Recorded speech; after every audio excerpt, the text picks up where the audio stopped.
It's the first harvest for Abdulrahim Khalifa since he returned to his farm 5 months ago. He'd left 14 years ago to escape the Darfur conflict in western Sudan. But he says life in refugee camps in Chad became unbearable. Life as a refugee in Chad was hard. There wasn't enough food and there wasn't enough water. There was no way to earn a living. We couldn't bear it, so we came back to our state. Abdulrahim is one of nearly 300,000 refugees who have returned from Chad in the past 3 years. The war started in 2003, when ethnic tribes in Darfur accused the Sudanese government of marginalizing them. The United Nations estimates more than 300,000 people have been killed and 3 million displaced. For those now returning home, things are not the same. The farms have been destroyed by cattle. We have farms where the cattle eat everything we plant and nothing is being done about it. My farm goes beyond the stream, but I can't cross the stream. There are settlers there. When you go there, they'll stop you and say you can't access your own land. The UN Refugee Agency says more than 300,000 Sudanese refugees remain in Chad, waiting for what they regard as the right condition to go home.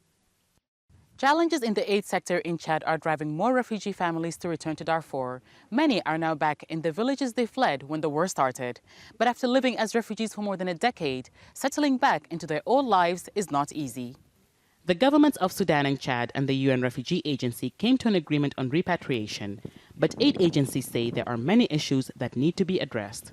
The key issue is that this loss and the lack of access to basic services and the prospects for socio-economic integration, if these are not addressed, then the returnees have significant obstacles to be able to have the ability to rebuild their lives in a durable way.